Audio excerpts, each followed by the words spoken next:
దాదాపు 2600 హత్యలు రాష్ట్రంలో జరిగాయి. దాంట్లో రాజకీయ ప్రేరేపిత దాడులు గారి హత్యలు కూడా అనేకముని అని చెప్పడానికి కూడా ఎలాంటి సందేహం లేదు. ముఖ్యంగా ముఖ్యమంత్రి గారు మొన్న హైకోర్టు వచ్చినటువంటి తీర్పు ఏదైతే ఉన్నదో పార్టీ ఫిరాయించిన ఎమ్మెల్యేల పైన మేము వేసినటువంటి పిటిషన్ ఏదో అనర్హత వేయాలని చెప్పేసి మేమైతే హైకోర్టుని మేము ప్రార్థించినామో దానికి సంబంధించినటువంటి ఒక డైరెక్షన్స్ కానీ తీర్పు వచ్చిన తర్వాత ముఖ్యమంత్రి గారు కానివ్వండి కాంగ్రెస్ ప్రభుత్వంలో కానివ్వండి ప్రకంపనలు ప్రారంభమైనాయి. పార్టీ ఫిరాయించిన 10 మంది ఎమ్మెల్యేలో మరి ఎప్పుడు ఏమవుతుందో అనే ఒక భావన ఏర్పడ్డది.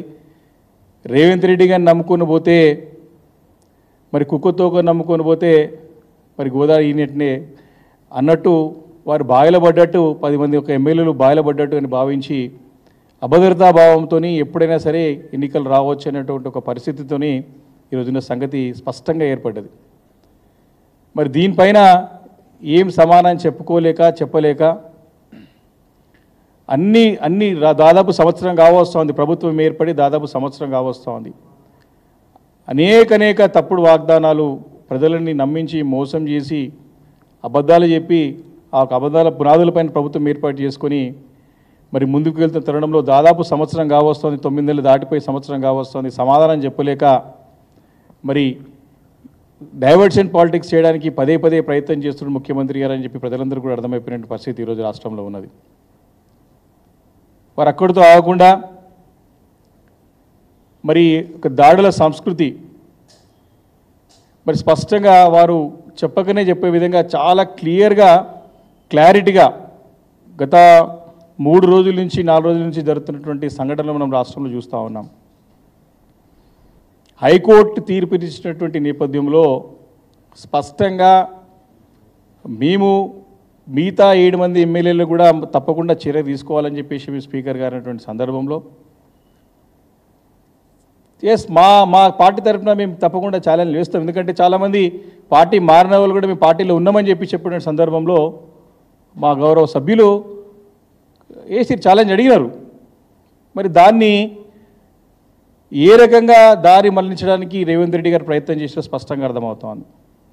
ఒకటి క్లారిటీగా నేను చెప్తా ఉన్నాను, ఏదైతే ఇష్యూ జరిగిందో మా మిత్రులు సహచర శాసనసభ్యులు కౌశిక్ రెడ్డి గారు కానివ్వండి, అదేవిధంగా అక్కడ ఉన్నటువంటి ఈరోజు బీఆర్ఎస్ పార్టీ నుంచి కాంగ్రెస్లో పోయినటువంటి ఆర్కేపూడి గాంధీ గారు కానివ్వండి, మరి దాన్ని సమాధానం చెప్పుకోలేక వారిని ప్రేరేపించి గాంధీ గారిని ప్రేరేపించి వారిని ఏదో రకంగా లొంగ తీసుకొని తప్పకుండా మీరు ఇంటి మీదకి పోవాల్సింది, ఎందుకంటే మా జిల్లాకు సంబంధించినటువంటి శాసనసభ్యుడు గాంధీ గారు వారి యొక్క ఏందో వారి యొక్క పరిస్థితి వారికి మనస్తత్వం ఏందో మాకు తెలుసు. గత 3-4 దశాబ్దాలుగా కలిసి ఒకటే జిల్లాలో ఉన్న వాళ్ళం, పనిచేసిన వాళ్ళం కాబట్టి వారి మనస్తత్వం ఎటువంటిదో మాకు తెలుసు.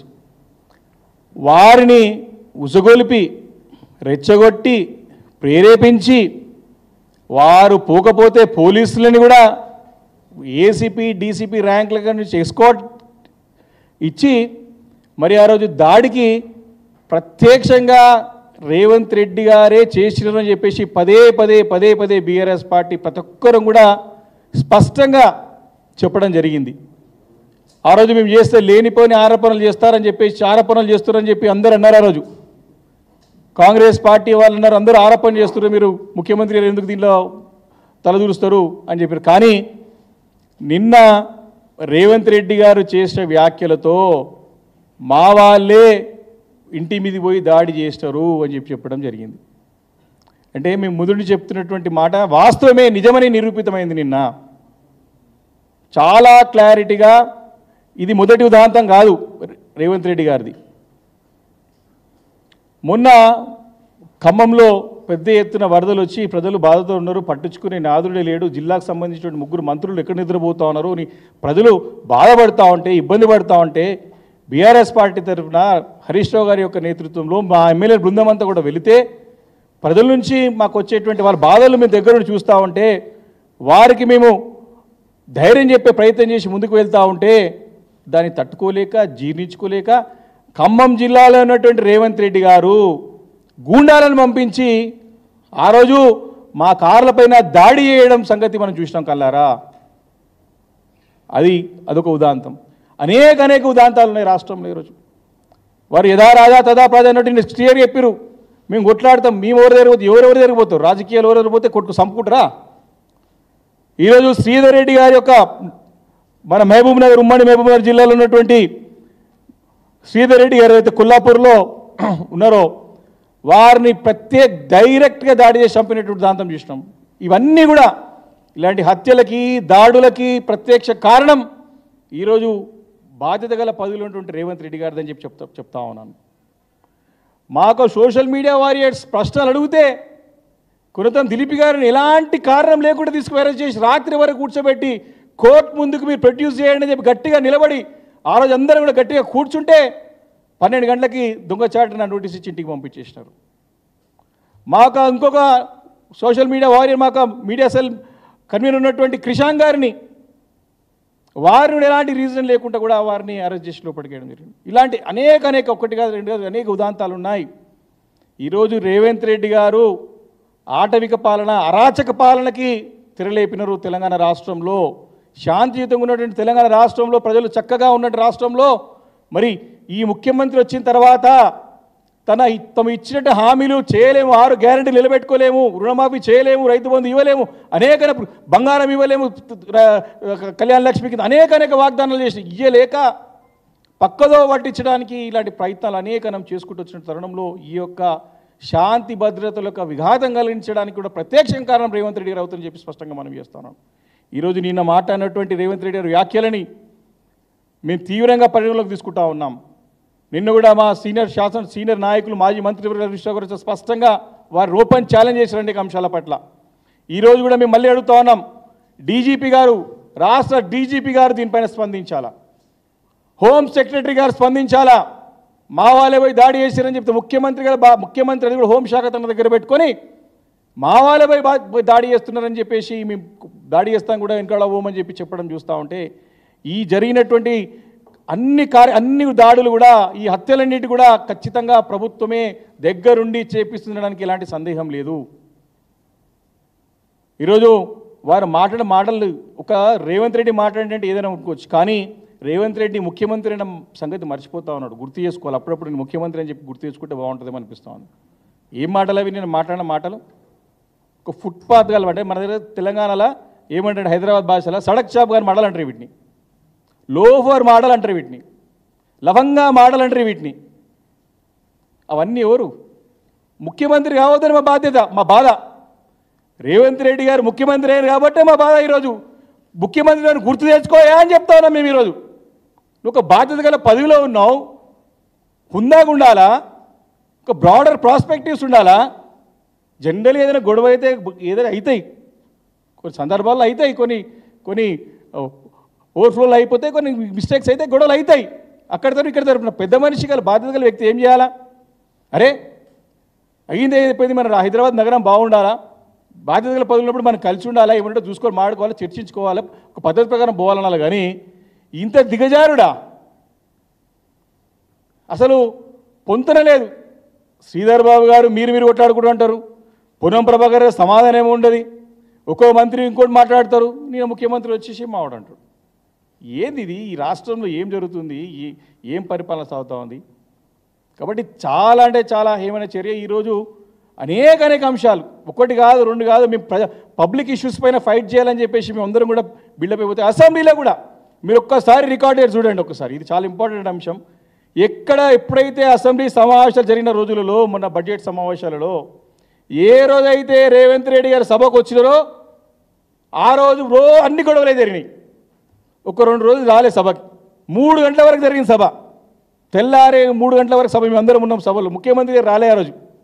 అన్ని అంశాల పట్ల సుదీర్ఘంగా చర్చ జరిగి మంత్రులకే సమానం రాబట్టే ప్రయత్నంలో మేము ఉంటే, ఎస్ మేము ప్రజలకు సంబంధించినటువంటి సమస్యల గురించి దారి కావాలి, పరిష్కారం చూపెట్టాలని కూర్చున్నాం. ఏ రోజైతే రేవంత్ రెడ్డి గారు ముఖ్యమంత్రిగా సభకు రాలేదో సభ సజావుగా జరిగింది, ప్రజా సమస్యల పట్ల చర్చ జరిగింది, ప్రతిపక్ష పార్టీగా మేము సమాధానం రాబట్టగలిగినాము. ఏ రోజైతే ముఖ్యమంత్రి గారు వచ్చిరో ఉసగొల్పాలా, గొడవ పెట్టాలి, సభకెళ్ళి వెళ్ళిపోవాలా.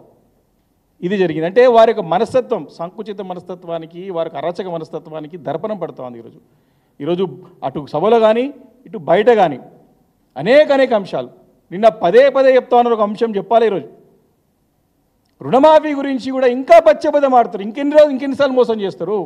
మా గట్కేసర్లో, మా జిల్లా మేడ్చల్ జిల్లాలో గట్కేసర్ ప్రాథమిక వ్యవసాయ సహకార సంఘంలో 1200 మంది రైతులలో ఒక్క రైతు కూడా రుణమాఫీ కాలేదు ఈ రోజు వరకు, till date. S and S లేకుండా, అంటే సిగ్గు అండ్ శరం లేకుండా ఇంకెన్నిసార్లు మాట్లాడతారా ముఖ్యమంత్రి? ఇంత బదలా, ఇంత పచ్చబద్దలా, ఇంత తప్పదవ పట్టించడమా? ఇది తీవ్రంగా వ్యతిరేకిస్తూ ఉన్నాం. సరే, ప్రజా సమస్యల గురించి తప్పకుండా మా బాధ్యత గల పార్టీకి పోరాడతాం. కానీ ఈ రకంగా శాంతి భద్రతలకి విఘాతం కలిగించే విధంగా ప్రత్యక్షంగా ముఖ్యమంత్రి గారే హోంశాఖ తన దగ్గర పెట్టుకొని ఈ రకమైనటువంటి దాడులకు, ప్రతి దాడులకు, హత్యలకి మరి ప్రత్యక్షంగా కారకులు అవుతున్నారు. కాబట్టి దీన్ని మేము చాలా సీరియస్గా పరిగణలోకి తీసుకుంటా ఉన్నాం. తప్పకుండా దీనిపైన మేము డీజీపీ గారిని కలుస్తాం, హోమ్ సెక్రటరీ గారు కలుస్తాం. స్పందన రాకుంటే తప్పకుండా మేము గవర్నర్ గారు కలుస్తాం. ఎందుకంటే మేము దాడి జరిగింది, ఇంటిపైన దాడి జరిగిన తర్వాత కూడా మేమందరం ఎమ్మెల్యేలందరం కూడా సిపి ఆఫీస్ దగ్గర సాయంత్రం వరకు కూర్చుంటే కూడా మాకు ఇలాంటి సమాధానం రాలేదు. కేసు బుక్ చేస్తారా, బుక్ చేయరని. దాని తర్వాత మమ్మల్ని అందరూ అరెస్ట్ చేసి ఎక్కడనో సైబరాబాద్లో ఉన్నటువంటి చివరి పోలీస్ స్టేషన్ షాద్ నగర్ దగ్గర ఉన్నటువంటి కేశవపూర్ దగ్గర, అదేవిధంగా తలకొండపల్లి దగ్గర కూర్చోబెడితే రాత్రి వరకు కూడా కేసు బుక్ అయితే కానీ ఇక్కడికి వెళ్ళి పోమంటే కరాఖండిగా కూడా వేల మంది సంఖ్యలో కార్యకర్తలు, అభిమానులు వచ్చి పోలీస్ స్టేషన్ మీద కూర్చుంటే మీరు బతిమలాడితే మేము పోము, కేసు బుక్ అయితేనే పోతామని చెప్పి కండిషన్ పెడితే అప్పుడు కేసు బుక్ చేస్తే హామీ ఇస్తే అప్పుడు మేము పోవడం. అంటే ఇంత పరిస్థితి ఈరోజు పోలీసు ఈ రకంగా ముఖ్యమంత్రి గారి యొక్క, అంటే వారి ప్రభావంలో, వారి సూచనలతో, సలహాలతో పనిచేస్తే మరి రాష్ట్రం ఏ రకంగా తమ పరిధిలో పనిచేయమని చెప్పి కోరుతా ఉన్నాం మీ అధికారులను కూడా. పోలీస్ యంత్రాంగాన్ని కానివ్వండి, ఈరోజు డీజీపీ గారు కానివ్వండి, హోమ్ సెక్రటరీ గారు కానివ్వండి, ఖచ్చితంగా మీ యొక్క పరిధిలో పనిచేయండి కదా తప్ప ఇలా ముఖ్యమంత్రి గారు ఏ చెప్తే చేస్తాం, ఏ చెప్తే కేసు చేతంలో కేసు చేయమని చెప్తున్నారో మేము ఊరుకునే ప్రసక్తే లేదు. ప్రత్యక్షంగా మరి జరిగినటువంటి దాడులకి, ప్రతి దాడులకు అన్నిటికీ కూడా ముఖ్యమంత్రి రేవంత్ రెడ్డి గారి కారణం. మరి ఇక్కడ సరైనటువంటి న్యాయం జరగకపోతే తప్పకుండా దేశ అధ్యక్షుడైనటువంటి మరి ముర్ము గారిని కలుస్తాం కూడా వెనకాల బోమని చెప్పేసి కూడా ఈ సందర్భంగా హెచ్చరిస్తూ, ఎన్ని దాడులు జరిగినా ముఖ్యమంత్రి గారు ఇలా ఎన్ని అవకచౌకలు పలికినా ఇలాంటి నాయకులు బీఆర్ఎస్ పార్టీ ఎంతోమంది చూసింది. తప్పకుండా ప్రజల తరపున పోరాటం చేస్తూనే ఉంటామని చెప్పి ఈ సందర్భంగా హెచ్చరిస్తూ ఉన్నాం.